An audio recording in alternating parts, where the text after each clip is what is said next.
enggak mengakibatkan sedikit pun kalau kita merapikan atau memberikan peringatan terhadap seorang anak yang dia sudah terbiasa perilakunya bisa dibilang kurang bagus atau nggak bagus gitu. Sebagaimana ada syair Arab mengatakan, "Qadyan fa'al adabu al-walad al-aulad fi sigarin." Amat sangat bermanfaat adab terhadap anak-anak di masa kecil. Amat sangat bermanfaat adab terhadap anak-anak di masa kecil. Maksudnya berikan pemberitahuan tentang adab bahwa ini bagus, ini nggak bagus. Kalau ngomong sama orang yang lebih tua harus sopan santun, jangan disamaratakan. Nggak boleh ngomong lu gua. Ini terkadang dari kita sendiri, kita mau generasi di bawah kita membaik, tapi kita sendiri nggak menampilkan sesuatu yang baik. Kita ngomong kasar di depan mereka, anak yang kecil, kita pengen anak-anak kecil, anak atau adik kita mungkin, ya kan, atau tetangga kita yang umurnya di bawah kita pengen baik, sementara kita nggak menampilkan suatu hal yang baik. Itu pengaruh. Walaysa yanfa'uhum min ba'dihi adab.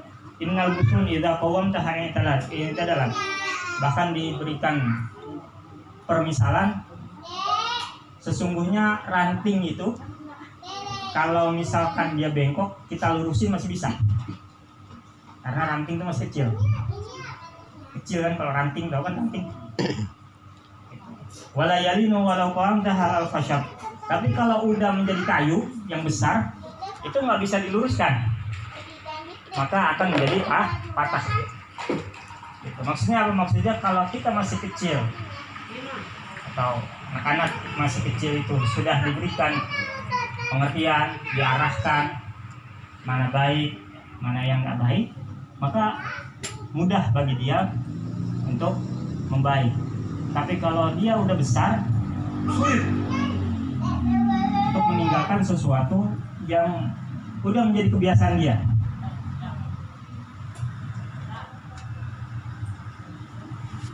Bahkan dikatakan at-ta'allum fi sigar kan-naqshi 'alal hajar. Belajar di masa kecil itu seperti mengukir di atas batu. Kalau kita belajar di masa kecil, belajar dari umur kecil, itu seakan-akan kita mengukir di atas batu. Maksudnya apa? Ya maksudnya nggak bisa terhapuskan, abadi selamanya. Kalau kita dari kecil, ini untuk kita semua nih penting. Bahkan nanti kita juga Allah punya keturunan. Ini bagaimana kita keturunannya, kita bagaimana kita mau baik atau enggak, itu bagaimana kita sebagai orang tua. Ketika kita sebagai orang tua sibuk, nggak bisa atau nggak ada waktu untuk memberikan pengertian selalu kepada anak-anak kita, maka berikan terhadap guru-guru kita yang kita udah percayai. Jadi nggak sembarangan, karena ini mempengaruhi. Jangan melihat pandangan orang udah tampilan Islami, kemudian kita seakan-akan langsung percaya. Nggak bisa begitu. Dalam Al-Quran itu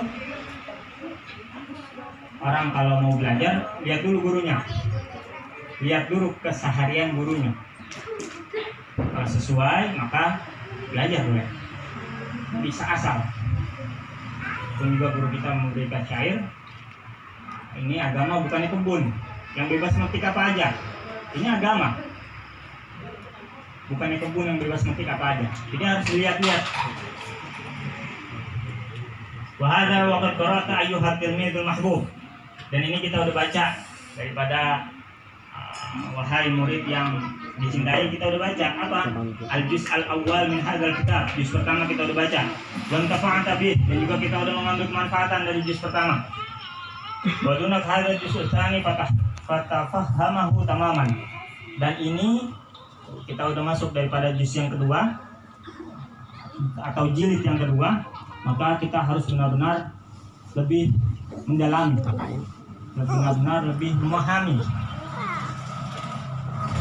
Wa'amal bima fih, dan juga kita berusaha mengamalkan apa-apa yang ada di juz kedua ini. Kenapa? Litakuna minal muflihin, agar kita menjadi orang-orang yang beruntung. Alladzina hasanat akhlaquhum, yang mana orang-orang yang beruntung itu adalah orang-orang yang perilakunya baik, wa tahazzabat nufusuhum, dan juga jiwa mereka itu adalah terdidik.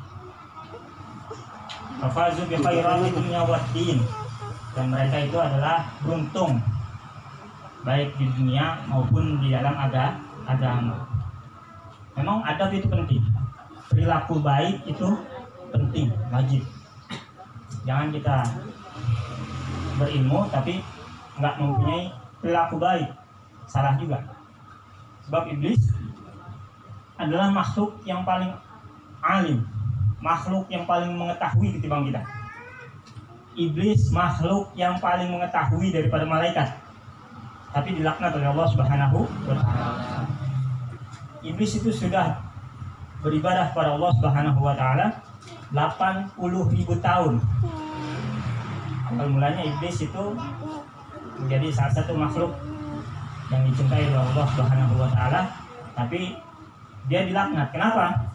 Karena pada saat Allah menciptakan Nabi Allah Adam dari tanah liat, iblis merasa dirinya lebih baik,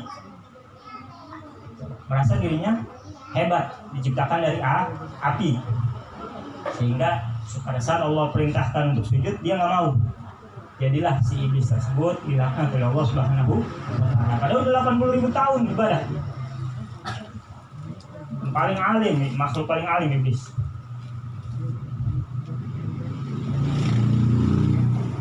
Wajib, jadi kita wajib mengetahui daripada perilaku baik itu seperti apa.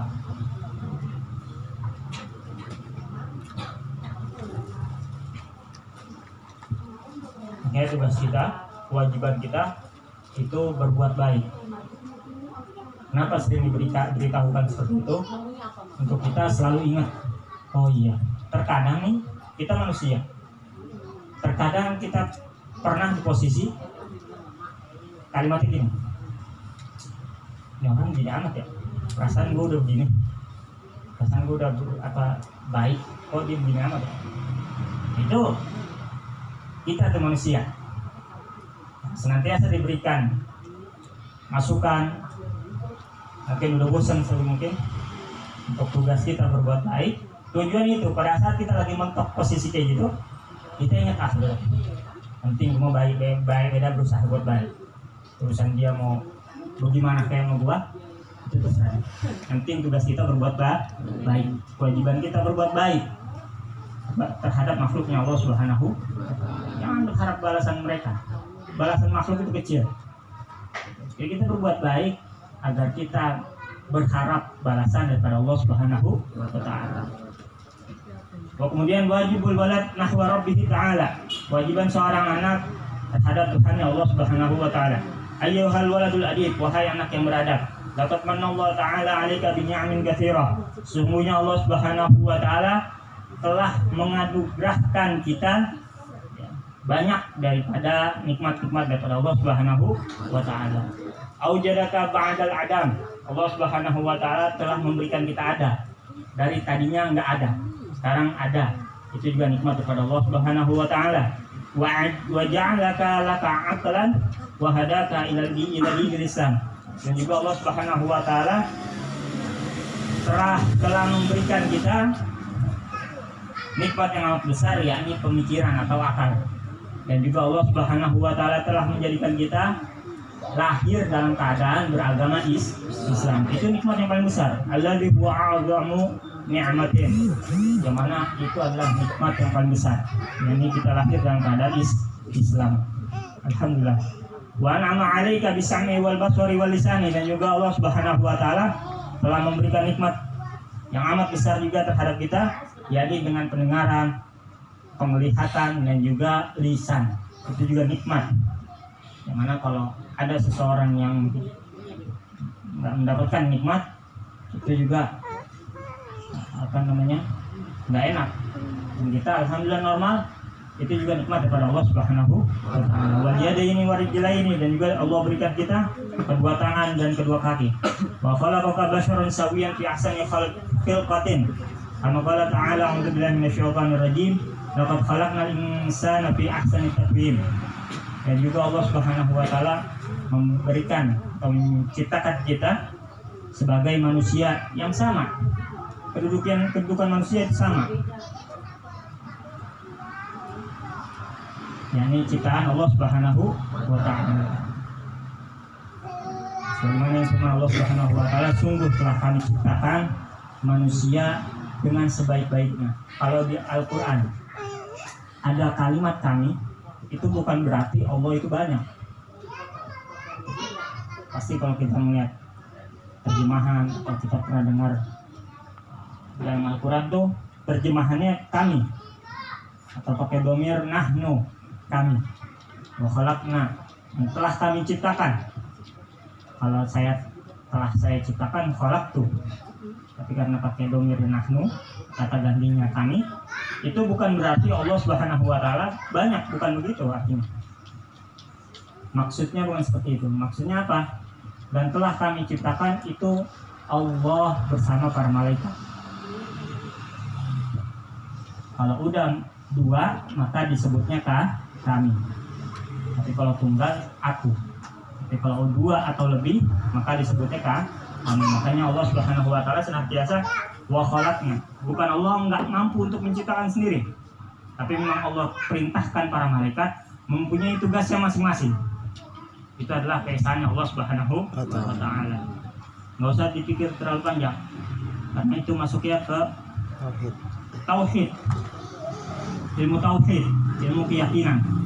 Ilmu tauhid itu diibaratkan seperti lautan, nggak terukur jarak lebarnya, nggak terukur jarak dalamnya. Makanya para ulama senantiasa, kalau kita ingin belajar tauhid, jangan terlalu jauh, nanti tenggelam. Sebatas pinggiran. Sebagaimana kita main di pantai, jangan terlalu jauh, sebatas di pinggiran. Kalau terlalu jauh nanti pemikirannya jadi aneh-aneh, mudah disesatkan. Wa ataka shihha wal afiyah, dan juga Allah Subhanahu wa taala telah memberikan terhadap kita kesehatan dan juga keafiatan. Wa wada'a rahmata laka fi qulubi walidayk, dan Allah telah meletakkan kasih sayang terhadap kita, untuk kita di hati-hati kedua orang tua kita.